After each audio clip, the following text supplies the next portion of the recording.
வணக்கம். நான் டாக்டர் ராமநாதன் அர்ச்சுனா. இன்றைக்கு 2025ஆம் ஆண்டு 8ஆம் மாதம் 28ஆம் தேதி. சில விடயங்கள் உங்களுக்கு நான் இது நேற்றைய தினம் பாராளுமன்றத்தில் ரெக்கார்ட் பண்ண வீடியோ. பட் இதை உங்களுக்கு கட்டாயம் போட்டுத்தானே ஆகணும். என்றால் சில விடயங்கள் உங்களுக்கு சொல்லித்தானே ஆக வேணும். ஒரு சீக்ரெட் நியூஸ் வெளியால் வந்திருக்கிறது. அதாவது என்னென்றால் ரணில் விக்ரமசிங்க அவர்கள் பாராளுமன்றத்துக்கு வரப்போகிறார் என்ற கதை நேற்றைய தினம் அரசல் புரசலாக வெளியிடப்பட்டிருக்கிறது. அதை இன்றைய தினம் 2025ஆம் ஆண்டு 8ஆம் மாதம் 28ஆம் தேதி பின்னரம் 5 மணிக்கு நான் 1-2 பாராளுமன்ற உறுப்பினர்களோடு கதைத்து அதை கன்ஃபார்ம் பண்ணியிருக்கிறேன். எங்களுடைய ரணில் விக்ரமசிங்க அவர்கள் இலங்கை பாராளுமன்றத்துக்கு வருகிறார். ஆனால் அதை விடயமாக இந்த விடயம் தொடர்பாக உங்களுக்கு சில விடயங்களை கதைக்கணும். வணக்கம். இன்றைய அனைவருக்கும் நல்ல நாட்களாக அமையணும் என்று நான் விரும்புகிறேன். ஏனென்றால் இன்றைய தினம் கிட்டத்தட்ட நான் ரணிலினுடைய பாராளுமன்ற உறுப்பினர்கள் ஒரு சிலரிடையும் அதே நேரம் பார்த்திங்கன்னு சொன்னால் முன்னாள் பாராளுமன்ற உறுப்பினர்கள் அல்லது முதல் ரணில் அவர்களுடைய கட்சியில் இருந்த மூத்த அரசியல்வாதிகள் பல பேர் என்னிடம் கதைத்திருக்கிறார்கள். அவர்கள் கேட்டது இந்த ரணிலுடைய இந்த அரசியல் பயணத்தில் தமிழ் மக்களுக்கு தொடர்பாக என்ன கருத்து இருக்கிறது என்பது தொடர்பாக என்னிடம் கேட்டிருக்கிறார்கள். ஆகவே அதற்கு நான் ஓப்பனாக பதில் சொல்லியிருக்கிறேன். தமிழ் மக்களை பொறுத்த வரைக்கும் இப்போது ரணிலா, அனுரவா, சஜித்தா என்பது முக்கியமில்லை. அவர்களுடைய எதிர்காலம், அவர்களுடைய அரசியல் தொடர்பான சிந்தனை தான் இருக்கிறது. அதோடு அவர்களுடைய அபிவிருத்தி தொடர்பான சிந்தனைகளும் இருக்கிறது என்று சொல்லி உண்மையை சொல்லியிருக்கிறேன்.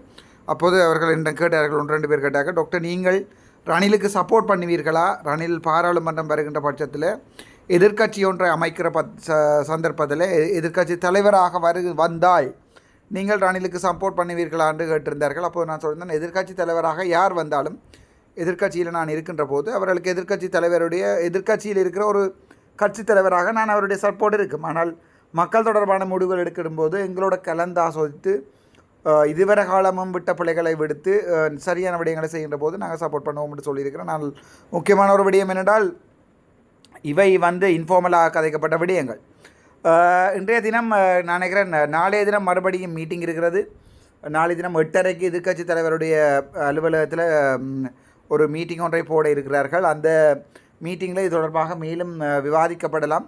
ஏனென்றால் ரணில் விக்ரமசிங்க அவர்களை ஜனாதிபதியாக்கிய ரணில் விக்ரமசிங்க அவர்களுடைய இந்த அரசியல் தந்திரங்களில் மிகுந்த நம்பிக்கை உள்ளார்கள் பல பேர் இப்போது எங்களுடைய எதிர்க்கட்சி தலைவர் சஜித் பிரேமதாஸ் அவர்களை நெருங்கி நீங்களும் ரணில் ராஜபக்ச ரணில் விக்ரமசிங்கே அவர்களும் இணைந்து ஒரு செயற்பாடொன்றை ஏற்படுத்தினால் அது இலங்கை மக்களுடைய ஜனநாயகத்தை பாதுகாக்கின்ற அடிப்படையிலே ஒரு நல்ல செயலாக அமையும் என்ற அடிப்படையிலே பல முன்னாள் அரசியல்வாதிகள் பல பேர் மிகுந்த ஒரு அழுத்தம் ஒன்றை எதிர்க்கட்சி தலைவர் அவர்களுக்கு வழங்கியிருக்கிறார்கள். ஸோ இப்போது ஏற்பட்டிருக்கின்ற இந்த ஜனநாயக அடக்குமுறைகளுக்கு எதிரான என்ற குரல் பார்த்தீங்கன்னு சொன்னால் இப்போது சஜித் பிரேமதாசனுடைய கையில் அந்த பந்து கொடுக்கப்பட்டிருக்கிறது, அல்லது அவருடைய அந்த பேட்டன் சஜித் பிரேமதாஸ் அவர்களுடைய கையில் கொடுக்கப்பட்டிருக்கிறது.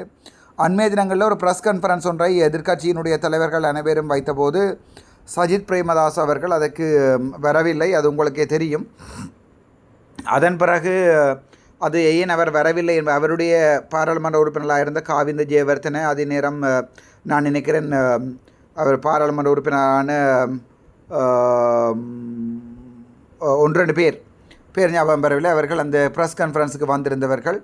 உண்மையாக அது ரணில் விக்ரமசிங்க என்ற தனிப்பட்ட ஒருவரை நோக்கி அந்த ஒற்றுமை அல்ல எதிர்கட்சிகளுக்கு இடையில். இப்போ நீங்கள் பார்த்தீங்கன்னா தமிழ் அரசியல் கட்சிகள் கூட ஒற்றுமையாக நிற்கிறோம் என்று வீடியோ பார்த்து கொண்டிருக்கிறார்கள். எல்லாருக்குமே தெரியும் அது தமிழ் அரசியல் கட்சிகள் ஒருபோதும் இதய சுத்தியோட வீடியோவாக இருக்க ஒரு வீடியோ ஒன்றில் ஒற்றுமையாக இருக்க மாட்டார்கள் என்று.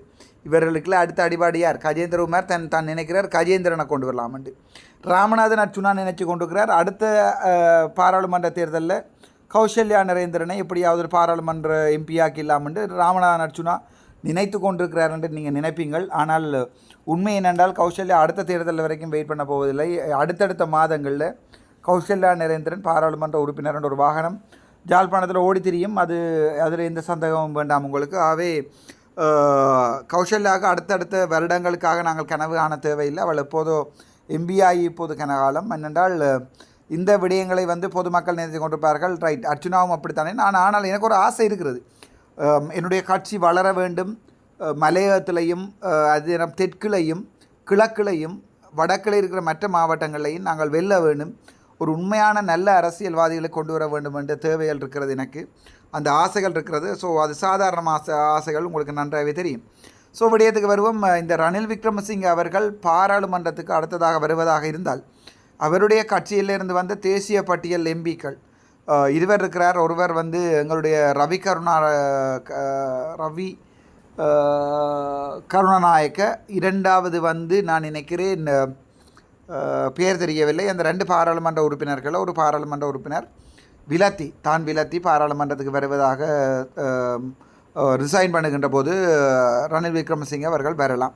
வந்தால் கட்சி தலைவர் என்ற அடிப்படையில் அவர் முன்னுக்கு இருப்பார். அது வேறு பிரச்சனை.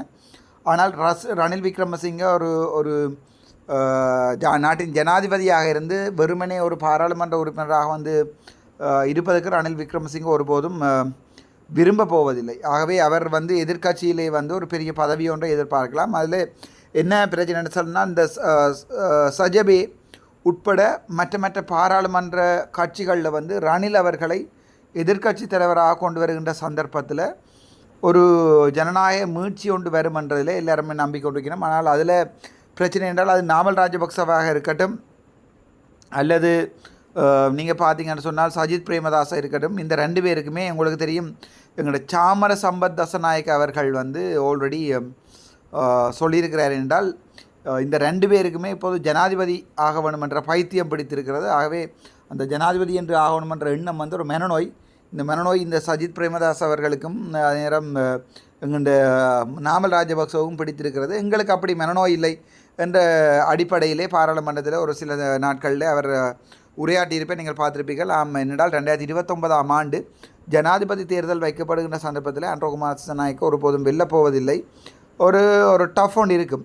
அதிலே மீண்டும் ஒரு இது இருக்கும். அன்றகுமார் திசாநாயக்க இனிவரும் காலங்கள் 5 வருடங்க காலங்களில் ஒரு திடமான அரசியலை கொண்டு செல்வராக இருந்தால் மீண்டும் அவர் கட்டாயம் ஒரு ஜனாதிபதியாக வருவார். அதில் எந்த சந்தேகம் இல்லை. ஆனால் என்னென்ன கவலை என்றால் அவருடைய இந்த அரசியல் செயற்பாடுகள் வந்து இப்போது நான் நினைக்கிறேன் ஒரு சிறுபிள்ளத்தனமான எல்போட் ஓடுகின்றவர்களால் போன்ற அரசியலாக இருக்கிறது என்று பொதுமக்கள் கருத்து கொள்கிறார்கள். ஆகவே நான் நினைக்கிறேன் அது சாத்தியமில்லை. 2029ஆம் ஆண்டு ரணில் அவர்கள் அரசியலுக்கு நிற்க போகிறதுமில்லை. அவருக்கு ஆல்ரெடி 76 வயது. அதே நேரம் பார்த்தீங்கன்னு சொன்னால் அடுத்த ஆப்ஷனாக இருக்கிறது இளம் பாராளுமன்ற உறுப்பினர்களில், இளம் அரசியல் கட்சிகளில் முக்கியமாக அடுத்த ஆப்ஷனாக இருக்க போகிறது வந்து சிங்கள மக்கள் உட்பட அனைவருக்குமே ஒரு அடுத்த ஆப்ஷனாக இருக்க போது வந்து பெரும்பாலும் நாமல் ராஜபக்ச அல்லது வந்து பாட்டாளி சம்பிக்க என்று சொல்லி இன்னொருவர் இருக்கிறார். அவருக்கும் ஜனாதிபதி ஆவணம் என்ற கனவுகள் கணக்கு இருக்கிறது. அப்படி இவர்களில் ஒரு சில பேர் தான் அடுத்த ஜனாதிபதி ஆவாரத்துக்குரிய சாத்தியக்கூறுகள் உண்டு. பாட்டாளி சம்பிக்க ரணவக்க என்று சொல்லப்படுகின்றவரும், அதே நேரத்தில் நாமல் ராஜபக்சவும், அதே நேரம் சஜித் பிரேமதாசவும் அன்றகுமார் திசாநாயக்கவும் அடுத்தடுத்த ஜனாதிபதி தேர்தலில் நிற்பார்கள் என்றதில் இந்த சந்தேகம் இல்லை. ஆனால் இப்போ இருக்கிற நிலைமையில் இந்த நாட்டை பத்திரமாக கொண்டு போவது யார், நாட்டை பாதுகாப்பது யார் என்ற பிரச்சனை போய்கொண்டிருக்கிறது. ஆகவே இந்த அரசியலில் இப்போது பெரிய ஒரு மாற்றம் ஒன்று நடைபெறுக்கு தயாராக இருக்கிறது.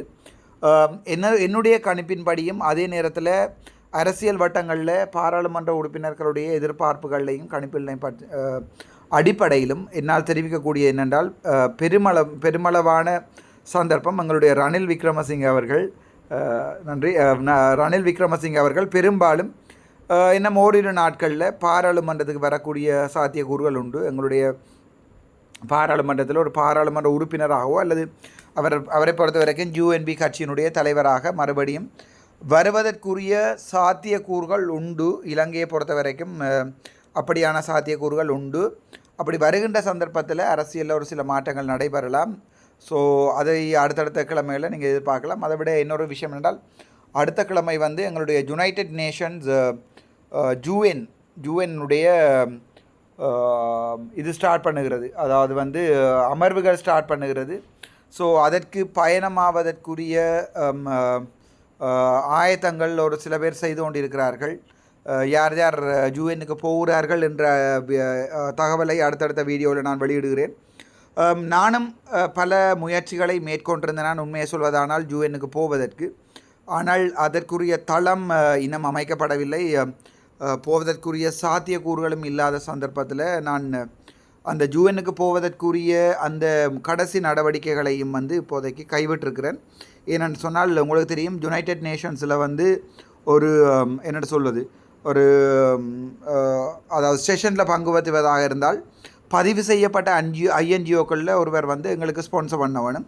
ஸ்பான்சர் பண்ணி அந்த ஸ்பான்சர் லெட்டரும் அந்த பார்ட்டிசிபேஷன் இதுவும் வந்து எடுத்து தர வேண்டியிருக்கும். ஆனால் இதுவரைக்கும் வந்து யாருமே அப்படி என்னை தனிப்பட்ட ரீதியிலும் அணுகவும் இல்லை, அப்படி எடுத்து தருவதாக சொல்லவும் இல்லை. ஆகவே நாங்கள் துணிந்து யூஎனில் சாட்சியம் சொன்னாலும் போவதற்குரிய சாத்தியக்கூறுகள் இல்லாத காரணத்தினால் பெரும்பாலும் என்னுடைய இந்த யூஎன் பயணம் 100க்கு 99% சாதகமாக அமையாதுன்று தான் நான் நினைக்கிறேன். அதுக்குரிய பண தேவைகள், அதாவது டிக்கெட் புக் பண்ணி போய் வரதாக இருந்தால் நானும் கௌசல்யா நரேந்திரனும் போக வேண்டி வரும். அப்படி போவதாக இருந்தால் அதுக்குரிய பண ஆயத்தங்களை நாங்கள் செய்யவில்லை. அங்கே போய் ஒரு 15-20 நாள் நிற்பதாக இருந்தால் ஹோட்டலுக்குரிய செலவுகள், இதுவும் வந்து எந்த உதவியும் இதுவரைக்கும் கிடைக்கல. நான் இதுவரைக்கும் கேள்விப்பட்டிருக்கிறேன் பாராளுமன்ற உறுப்பினர்களை எங்களுடைய புலம்பெயர் நாடுகளில் இருக்கிற அமைப்புகள், தமிழ் அமைப்புகள், தமிழருடைய எதிர்காலம் பற்றி சிந்திக்கின்ற அமைப்புகள் வெளிநாட்டிற்கு, அதாவது வந்து சுவிட்சர்லாண்டுக்கு கூட்டிக் கொண்டு வந்து அந்த அமர்வுகளில் சாட்சியங்கள் சொல்ல வைப்பதற்குரிய முயற்சிகளை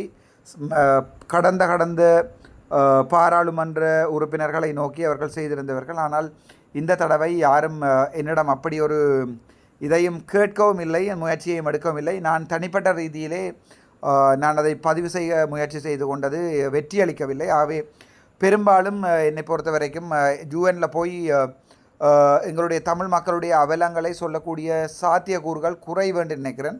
அதற்குரிய பணவளமும் என்னிடம் இல்லை. அது போயிட்டு வரேன்னு சொன்னால் உங்களுக்கு தெரியும், லட்சக்கணக்காக 2 பேருடைய ஏர் டிக்கெட்ஸ் எக்ஸ்பென்சஸ் எல்லாம் முடியும். அதுக்குரிய ஆயத்தங்களும் செய்யவில்லை. ஸோ பெரும்பாலும் யூஎனை நோக்கிய பயணம் சாத்தியக்கூறாக அமையாது.